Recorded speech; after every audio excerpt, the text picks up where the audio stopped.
सभी का फिर से स्वागत है। आज का हमारा क्लास है BA first year food and nutrition, first paper food and nutrition. Topic है हमारा आयोडीन एंड फ्लोरीन। ये भी एक तरह का मिनरल्स है। जैसे कि मिनरल्स में बताया गया था कि अलग अलग पार्ट में डिवाइड किया गया है, तो आज का टॉपिक है मिनरल्स का ही टॉपिक है, फ्लोरीन और आयोडीन। हम जानेंगे कि आयोडीन का ह्यूमन बॉडी में क्या इफेक्ट होता है, इसके क्या फंक्शन है, इसके क्या सोर्सेज हैं, तो इन सारी चीज़ों के बारे में हम जानेंगे। आयोडीन, चूंकि आयोडीन का नाम आप सभी ने सुना होगा कि आयोडीन क्या है और हम इसका सेवन कैसे करते हैं। तो हर मिनरल्स का हमारे बॉडी में क्वांटिटी बहुत कम है, इसकी मात्रा बहुत कम आवश्यक है, लेकिन कम मात्रा होते हुए भी इसकी इम्पोर्टेंस बहुत अधिक है, इसकी वैल्यू बहुत अधिक है। अगर इसके फंक्शन को देखा जाए तो इसके फंक्शन इतने इम्पॉर्टेंट है हमारे बॉडी के लिए कि हम अगर ऐसा सोचें कि ये बहुत कम मात्रा में हमें आवश्यक है तो इसका सेवन नहीं करें या फिर इस पर ध्यान ना दें तभी काम चल जाएगा। नहीं, मात्रा कम है लेकिन वैल्यू बहुत अधिक है। अगर इसकी कमी हो जा रही है तो कहीं ना कहीं हमारे बॉडी के जो फंक्शन है उसमें इफेक्ट पड़ेगा, क्योंकि सारे न्यूट्रिएंट मिलके ही अपने फंक्शंस को कर रहे हैं, सब एक दूसरे से कोरिलेटेड हैं। तो हम सोच रहे हैं कि एनर्जी हमें मिल रही है, फिर हमें फैट हम ले रहे हैं, कार्बोहाइड्रेट ले रहे हैं, प्रोटीन ले रहे हैं, तो ये सारे मेन चीज़ें हम ले रहे हैं, मेन न्यूट्रिएंट ले रहे हैं। तो मिनरल्स में अगर कुछ मिनरल्स ना ले तब भी काम चल जाएगा।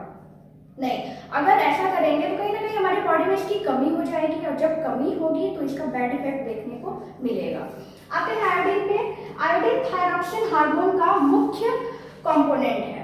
थायरॉक्सिन हार्मोन हमारे गले में थायराइड ग्लैंड, थायराइड ग्रंथियां जो होती हैं उसमें थायरॉक्सिन हार्मोन का स्रावण होता है, तो उसका एक मेन कंपोनेंट है। तो थायरॉक्सिन का स्रावण वही होता है, थायराइड ग्रंथि में ही होता है। और जब हमारे बॉडी में आयोडीन की कमी हो जाती है तो क्या होता है, ये जो थायरॉक्सिन हार्मोन्स है ये सही प्रकार से काम नहीं कर पाता है, और जब सही प्रकार से इसको स्पेस नहीं मिलता है, काम नहीं कर पाता है, तो क्या होता है, जो हमारी थायराइड ग्रंथियां ग्लैंड है उसका वेट नॉर्मली होता है 25 ग्राम उसका वेट होता है। लेकिन जब हमारे शरीर में आयोडीन की कमी हो जाती है तो इसका वजन बढ़कर मतलब कई गुना अधिक हो जाता है, यानी 200 से 500 ग्राम तक इसका वजन बढ़ जाता है। यानी आप सोच सकते हैं कि आयोडीन जो कि कितनी कम मात्रा में आवश्यक है। अगर मात्रा की बात करें तो आयोडीन हमारे शरीर में डेली 100 से 150 मिलीग्राम, यानी कितनी कम मात्रा में, माइक्रोग्राम की आवश्यकता है। लेकिन इतनी कम मात्रा में होते हुए भी जो थायराइड ग्रंथियां हैं, ग्लैंड हैं, वो सही प्रकार से काम नहीं करेंगे अगर आयोडीन की कमी हो जाएगी, तो जिससे उसका जो वेट होता है, ग्रंथि का वेट होता है 25 ग्राम, नॉर्मली 25 ग्राम रहता है। लेकिन जब हमारे बॉडी में आयोडीन की कमी हो जाती है तो वही 25 ग्राम की ग्रंथि फूलकर सूजकर करीब 200 से 500 ग्राम के बीच तक हो जाती है, और वही गायटर यानी घेंघा के रोग से इंसान ग्रसित हो जाता है, और जो थायराइड ग्रंथियां हैं सूज जाती हैं, गांठें पड़ जाती हैं। तो ये अगर निरंतर इसकी कमी बनी हुई है तो इसका इफेक्ट देखने को मिलेगा। यानी हम समझ सकते हैं कि आयोडीन हमारे बॉडी के लिए कितना इम्पॉर्टेंट है, इसका फंक्शन कितना हमारे लिए आवश्यक है। अब आते हैं इसके फंक्शन पे। आयोडीन और फ्लोरीन की क्या काम है हमारे बॉडी में, इसके क्या फंक्शन है। इसमें है वृद्धि और विकास। हर मिनरल्स का कहीं ना कहीं डेवलपमेंट और ग्रोथ से रिलेशन है, यानी डायरेक्ट इफेक्ट नहीं डाल रहा है लेकिन इनडायरेक्टली बाकी के न्यूट्रिएंट के साथ ही मिलकर काम कर रहा है, यानी वृद्धि और विकास में भी ये सहायक है। तो कहीं ना कहीं वृद्धि और विकास में भी इसका महत्वपूर्ण योगदान है। फिर है दांतों के स्वास्थ्य के लिए। फ्लोरीन हमारे दांतों के लिए थोड़ा बहुत महत्वपूर्ण है, बहुत अधिक नहीं कह सकते हैं क्योंकि बहुत अधिक काम तो कैल्शियम और फास्फोरस कर रहा है। अस्थियों और दांतों का ज्यादातर काम कैल्शियम और फास्फोरस कर ले रहा है, उसका निर्माण, वृद्धि और विकास। लेकिन थोड़े बहुत मात्रा में फ्लोरीन की भी आवश्यकता होती है। तो बहुत सारे वैज्ञानिकों ने, जैसे मैककालम और उनके साथियों ने चूहों पर शोध किया कि आखिर अगर किसी के बॉडी में फ्लोरीन की कमी या अधिकता हो जा रही है तो उससे क्या इफेक्ट देखने को मिलेंगे। तो जब फ्लोरीन की अधिकता और कमी का कंक्लूजन निकल जाएगा तो उसके फंक्शन भी पता चल जाएंगे कि अगर वो हमारे शरीर में कम हो जा रहा है तो कौन सा फंक्शन इसका रुक जा रहा है या अधिक हो जा रही है तो कौन सा फंक्शन इसका बाधित हो रहा है। तो शोधों में उन्होंने ये कंक्लूजन निकाला कि अगर फ्लोरीन हमारे शरीर में इसकी कमी या अधिकता हो जा रही है तो कहीं ना कहीं दांतों पर प्रभाव पड़ रहा है। तो इसलिए इसको फंक्शन में रखा गया है कि हमारे दांतों के स्वास्थ्य के लिए थोड़ा बहुत फ्लोरीन महत्वपूर्ण है। फिर है कोलेस्ट्रॉल स्तर को कम करना। आयोडीन का काम है बॉडी के कोलेस्ट्रॉल स्तर को मेंटेन करके रखता है, ना अधिक होने देता है ना कम होने देता है। फिर शिशु के मानसिक विकास में सहायक। तो शिशु के मानसिक विकास में आयोडीन का बहुत बड़ा रोल है, क्योंकि अगर आयोडीन की कमी शिशु में हो जा रही है तो कहीं ना कहीं मानसिक विकास उसका अवरुद्ध हो जा रहा है, मेंटली डिसऑर्डर से बच्चा ग्रसित हो जा रहा है। फिर शरीर ताप को नियंत्रित रखना। बॉडी के जो टेम्परेचर है उसको ये मेंटेन करके रखता है। इसके अलावा जो लैक्टिक मदर है उनके दूध के निर्माण में भी आयोडीन का बहुत बड़ा रोल है। तो इसके फंक्शन हो गए। आते हैं इसके सोर्सेस, प्राप्ति के साधन क्या है।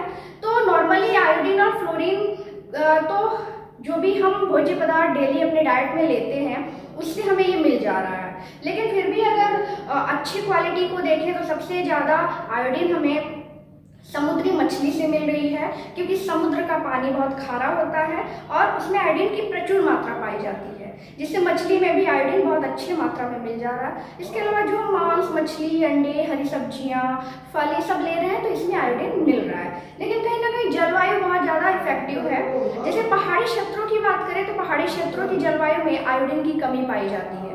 वहाँ की जो भूमि है, वहाँ की जो जल है, वहाँ पे आयोडीन की कमी पाई जाती है, जिससे वहाँ के लोग इससे जरूर कहीं ना कहीं इफेक्टिव होते हैं इसकी कमी से। तो प्राप्ति के स्रोत बहुत अच्छे हैं, सोर्सेज आसानी से मिल जा सकते हैं जो भी हम डेली के डाइट में लेते हैं। और रहा फ्लोरीन, तो फ्लोरीन को किसी स्पेशल फूड की जरूरत नहीं पड़ती है, क्योंकि यहाँ पे फ्लोरीन आपको दिख रहा है फ्लोराइड के साथ मिलकर कार्य करता है। यानी फ्लोरीन स्वतंत्र रूप में कार्य नहीं कर रहा है, वो फ्री हमारे बॉडी में काम नहीं कर रहा है, इसीलिए इसकी सोर्सेज भी अलग नहीं है। जो हम बाकी की सोर्सेज ले रहे हैं, बाकी के डाइट जो ले रहे हैं उसके साथ हमें फ्लोरीन भी मिल जा रहा है। अगर नॉर्मली हमें लेना हो तो हम जो भी जल पी रहे हैं, जल का सेवन कर रहे हैं, तो उससे हमें फ्लोरीन भी मिल जा रहा है, क्योंकि बहुत कम मात्रा में फ्लोरीन की आवश्यकता होती है। अब आते हैं आयोडीन की कमी के प्रभाव। अगर हमारी बॉडी में आयोडीन की कमी हो जा रही है तो इसके क्या इफेक्ट देखने को मिलेंगे। जितने भी न्यूट्रिएंट हैं उनकी अगर कमी हो जाती है तो इसके इफेक्ट जरूर देखने को मिलते हैं। इसीलिए हमेशा बैलेंस डाइट ही लेना जरूरी है। बैलेंस डाइट तब लेंगे जब हमें सारे न्यूट्रिएंट के बारे में पता होगा, हमें अपनी रिक्वायरमेंट के बारे में पता होगा। तो अगर आयोडीन की कमी हो जा रही है तो सबसे पहले गायटर रोग नामक रोग हो जा रहा है, यानी जिसे घेंघा भी कहते हैं, गलगंड भी कहते हैं। दूसरा है क्रेटिनिज्म और तीसरा है मिक्सिडीमा। तो गायटर पे आ जाते हैं घेंघा रोग, जो कि WHO की एक शोध के अनुसार पाया गया है कि पूरे वर्ल्ड में करीब 150 से 200 मिलियन लोग इस रोग से ग्रसित हैं, घेंघा रोग से ग्रसित हैं। यानी आप समझ सकते हैं कि आयोडीन की इम्पोर्टेंस हमारे बॉडी के लिए कितना इफेक्टिव है, हमारे बॉडी के लिए कितना इम्पोर्टेंट है। तो पूरे वर्ल्ड में 150 से 200 मिलियन इस रोग से ग्रसित हैं। और अगर भारत की बात करें तो भारत में पहाड़ी क्षेत्रों में ये ज़्यादा रोग ये देखने को मिलते हैं, क्योंकि पहाड़ी क्षेत्रों में कहीं ना कहीं आयोडीन की कमी है। वहाँ की जलवायु के हिसाब से, वहाँ की जलवायु में आयोडीन नहीं पाया जा रहा है, वहाँ की पानी में, मिट्टी में नहीं मिल रहा है, जिससे उनके भोज्य पदार्थ में आयोडीन की कमी हो जा रही है। इसीलिए उनके शरीर में निरंतर कमी रह रही है, जिससे घेंघा नामक रोग हो जा रहा है। और घेंघा वही रोग है जो थायराइड ग्लैंड में स्वेलिंग हो जाती है, वहाँ पे हार्मोन्स का बढ़िया से उत्सर्जन नहीं हो पाता है, स्रावण नहीं हो पाता है, जिसके कारण थायराइड ग्लैंड सूज जाती है, गांठें पड़ जाती हैं और उसका वजन 25 ग्राम से बढ़कर 200 से 500 ग्राम तक हो जाता है। तो ये वही रोग है। और अगर भारत की बात करें तो हिमाचल प्रदेश एक बेल्ट है घेंघा रोग का। वहाँ पे 100% में से 50% लोग इस रोग से ग्रसित होते हैं। यानी कहीं ना कहीं वहाँ की जलवायु में आयोडीन की बहुत कमी है, तभी लोगों को इस रोग से लड़ना पड़ रहा है। इसके अलावा पंजाब, पश्चिम बंगाल, नागालैंड, नेपाल आदि ऐसे जगह हैं जहाँ पे मेन वही जलवायु की ही प्रॉब्लम है, जिसकी वजह से आयोडीन उनके शरीर में कमी रह रही है, जिससे लोग इस रोग से ग्रसित हो जा रहे हैं और ये निरंतर कमी से ही हो रहा है। इसके अलावा क्रेटिनिज्म नामक रोग होता है, ये बच्चों में होता है। अगर आयोडीन की मात्रा कम हो जा रही है उनके बॉडी अकॉर्डिंग, तो कहीं ना कहीं क्रेटिनिज्म का शिकार बच्चा हो जा रहा है। इसमें क्या होता है कि बच्चा मानसिक रूप से विकलांग हो जाता है, यानी मेंटली डिसऑर्डर उसके शरीर में हो जाता है। और जब बच्चा मानसिक रूप से उसका विकास नहीं होगा, मेंटली डिसऑर्डर है, तो कहीं ना कहीं उसका पूर्ण रूप से विकास अवरुद्ध होगा। उसका डेवलपमेंट बाकी के बच्चों के हिसाब से नहीं हो पाएगा, जिस हिसाब से होना चाहिए। उसकी जो एज है और उसकी जो एज है उसके अकॉर्डिंग उसका विकास नहीं हो पाएगा। फिर है, और इसमें लक्षण क्या देखने को मिलते हैं? लक्षण तो सबसे पहले सिम्टम वही देखने को मिलेंगे कि वो बाकी बच्चों की तरह बिहेवियर उसका नहीं है। इसके अलावा उसके स्किन पे इफेक्ट दिखेगा, जैसे चेहरा एकदम थका हुआ रहेगा, चेहरे पे चमक नहीं रहेगी, बालों पे चमक नहीं रहेगी, बाल झड़ेंगे। तो ये सारे सिम्टम देखने को मिलेंगे बच्चों में। फिर है मिक्सिडीमा। मिक्सिडीमा बड़ों में होता है, एडल्ट में होता है, अगर आयोडीन की कमी पाई जा रही है तो। और यही कमी जब लगातार पाई जाएगी, ज़्यादा मात्रा में पाई जाएगी, तो वही गार्टर नामक रोग हो जाएगा। तो मिक्सिडीमा बड़ों में पाया जाता है। इनमें भी वही सिम्टम देखने को मिलते हैं। इनमें बस फर्क ये है कि इनके बॉडी में स्वेलिंग रहती है, बाल बहुत अधिक झड़ते हैं, चेहरा बॉडी एकदम थका हुआ रहता है। इंसान हमेशा थका थका ही महसूस करता है और अपने अंदर मतलब कुछ भी काम करने की उसके अंदर इच्छा नहीं होती है। तो इसके आयोडीन की कमी के इफेक्ट हो गए। अब आता है फ्लोरीन की अधिकता के प्रभाव। तो फ्लोरीन की कमी नॉर्मली हमारे बॉडी में नहीं होती है, क्योंकि जल के माध्यम से हम फ्लोरीन का पूर्ण रूप से सेवन हमारे शरीर में हो जा रहा है और इसकी क्वांटिटी भी बहुत कम है। इसके अलावा ये स्वतंत्र रूप में जब काम नहीं कर रहा है तो बाकी के जो मिनरल्स है उसके साथ भी मिल जा रहे हैं, तो इसकी कमी के तो इफेक्ट नहीं होते हैं बॉडी में। लेकिन अगर इसकी अधिकता हो जा रही है तो इसके बैड इफेक्ट जरूर हमारे बॉडी में देखने को मिलते हैं। तो इसकी अगर अधिकता हो जा रही है तो दो प्रभाव पड़ रहा है, डेंटल फ्लोरोसिस और कंकाल फ्लोरोसिस। यानी ये कहीं ना कहीं दांतों और अस्थियों के स्वास्थ्य के लिए लाभदायक हैं। वहीं अगर अधिक हो रही है तो वही दांत और अस्थियां पे ही ये असर डाल रहे हैं, अपना बुरा असर डाल रहे हैं।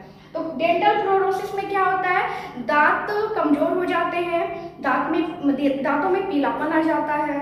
फिर क्या होता है, दांत में धीरे धीरे वो पीलापन धब्बे के रूप में परिवर्तित हो जाता है। वही पीला कहीं कालापन आ जाता है, कहीं कहीं पीला, मतलब अजीबोगरीब दांत देखने को मिलते हैं। इसके अलावा धीरे धीरे दांत में छिद्र होने लगता है, छेद होने लगते हैं, वो दांत चटक चटक कर टूटने लगते हैं।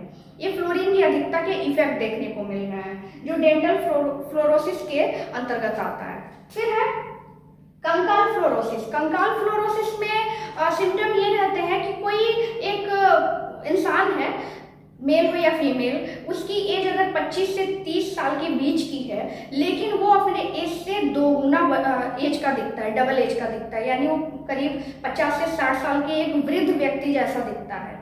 ये इसकी अधिकता के प्रभाव है। जैसा कि नाम से पता चल रहा है, कंकाल फ्लोरोसिस, तो अस्थियों पे प्रभाव पड़ रहा है, मांसपेशियों पे प्रभाव पड़ रहा है, इसीलिए वो अपने एज से बहुत अधिक एज का दिख रहा है।